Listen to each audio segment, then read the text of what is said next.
Good morning, math scholars, and happy Monday. If you're watching this video, it should be Monday, November 16th. Sorry I couldn't be with you today. So at this point, you should have been asked by the substitute teacher to go ahead and try your best on page 73 in the Explore activity. Okay, in this problem we have a problem dealing with the book 20,000 Leagues Under the Sea. And we see the data here in the table is given. And before we get started, I just want to quickly overview some key math vocabulary that we're going to be needing today. So in the top of our tables, we refer to these values traditionally as our x variable. And in this case, we would call this our input, okay? It's what we're going to be inputting into our functions in just a bit.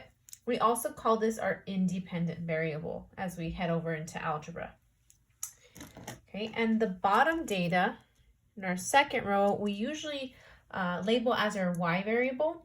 Again, we can refer to this as our output or our dependent variable because the data we get in the bottom depends upon the data up above. It depends upon our inputs.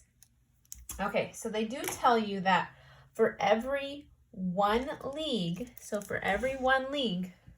that equals approximately 3 miles. So you should have made a best prediction here and tried to guess your next numbers. So if 1 league is 3 miles, I could find the distance or a relationship between 1 and 2 here. So 1 times 2 is 2. Therefore, 3 times 2 should give me 6.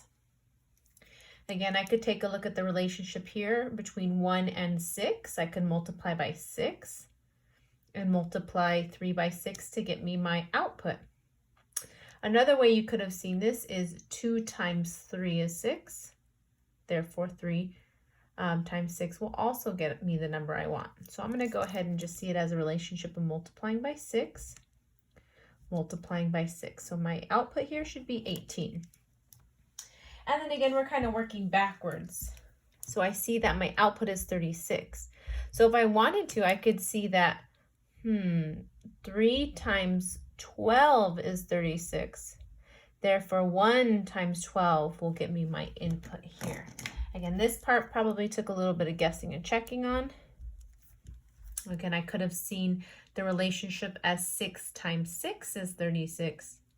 Therefore, 2 times 6 is 12. Again, there's a couple different ways we could have gotten our solutions there. And then lastly, the relationship here is to multiply 1 times 20,000. Therefore, 3 times 20,000 would give us 60,000. So 20,000 leagues under the sea is roughly 60,000 miles. Okay, so again, you should have answered these questions here. And again, thank you for having integrity, stopping where you need to stop the video and write your answers, make your predictions first. Okay, but here you should have seen that every number in the bottom row is simply 3 times the number. So I'll go ahead and write that. It is simply 3 times the number in the top row. Okay, and then what part C was asking you to do is just go ahead and set up some ratios between the distance in miles and the distance in leagues. So for instance, we had our outputs in the numerator and our inputs in the denominator. So 3 divided by 1 is simply 3 divided by 1. So I'm going to leave that one alone. I can't really simplify that much more. Okay, and in the numerators, I'll go ahead and fill those in. So the numerator was 6 to 2.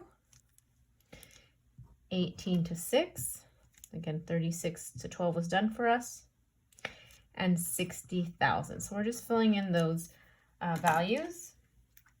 Okay, and this one's missing 36 to 12, and I think that is it.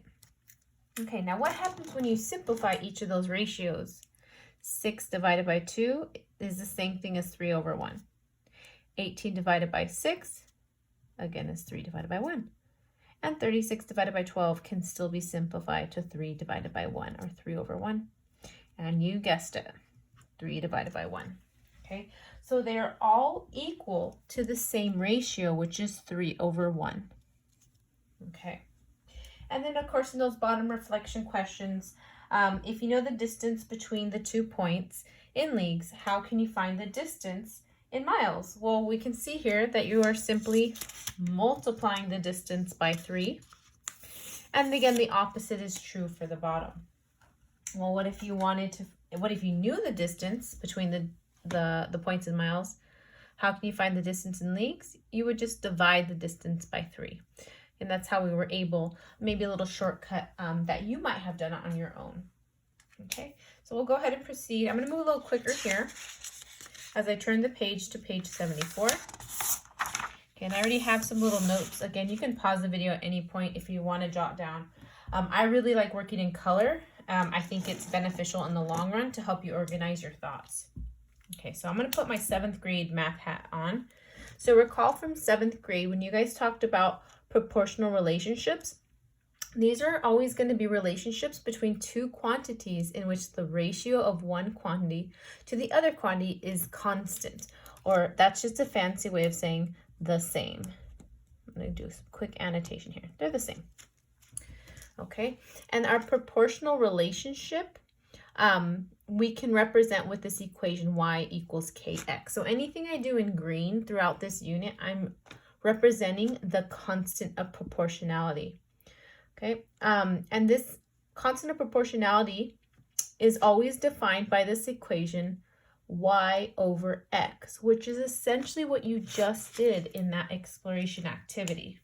Again, throughout this unit, I'm going to try to model the output as being in pink and the input as blue, just to keep consistent with you guys.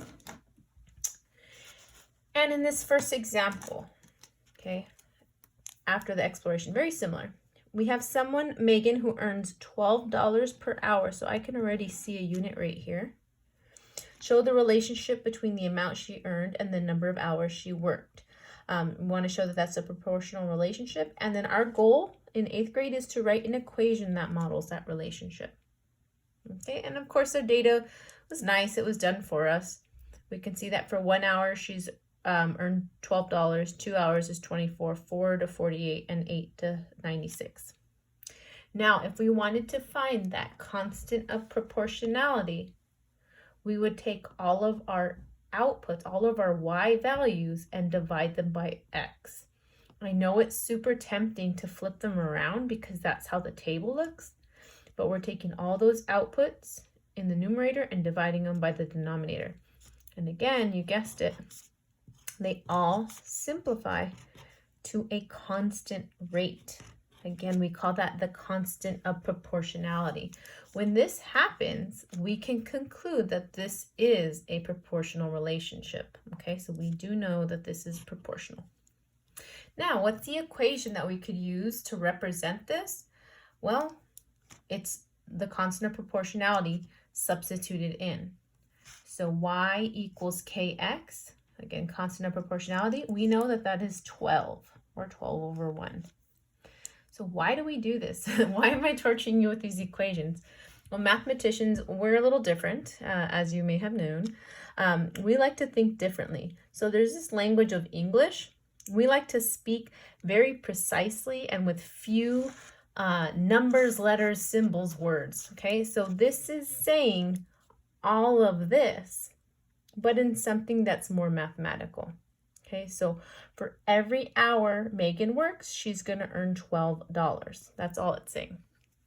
Okay, so the last example I'd like you to go ahead and do, and again, this is a good time to pause, would go ahead and make a prediction for the Your Turn number 3 down at the bottom of page 74. I'm going to assume you're going to pause it, right? All right, you paused your video. Make your prediction.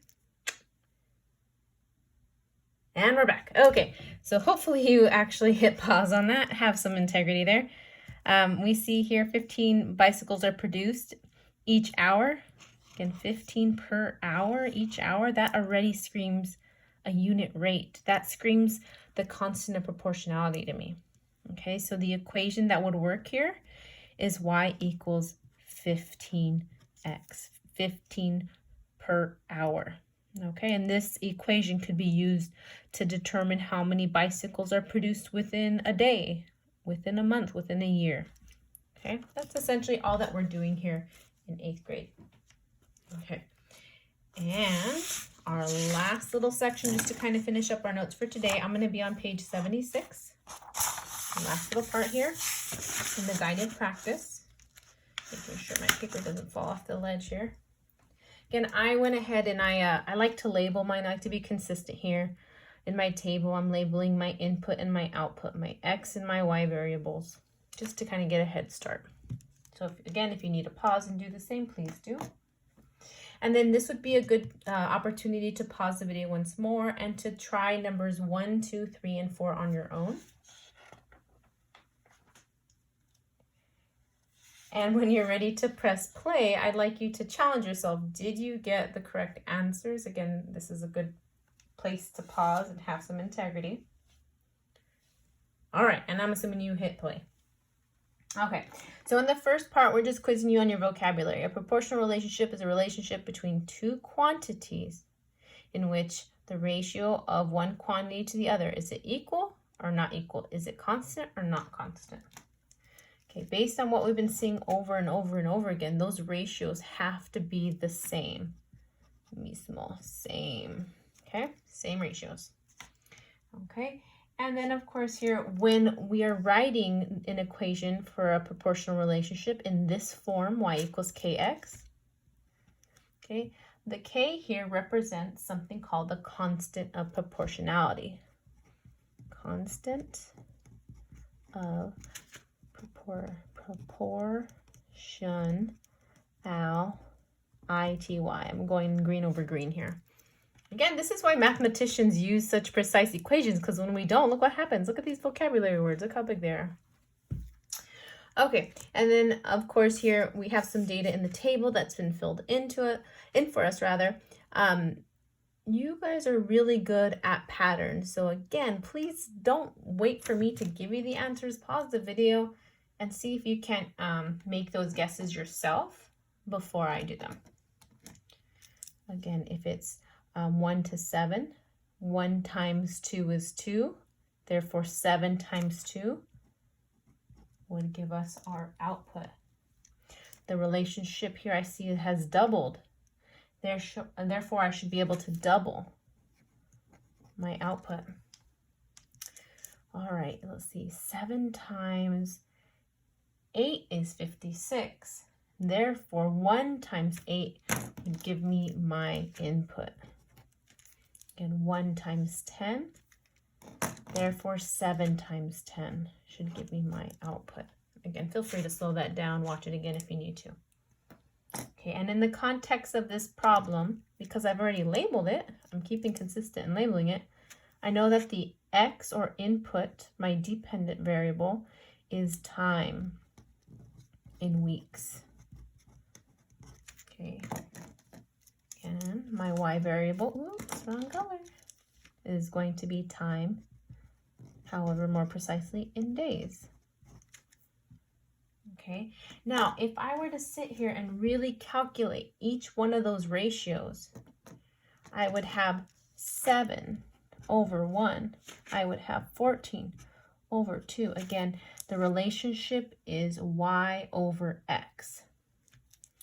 14 over 2, I would have 28 over 4.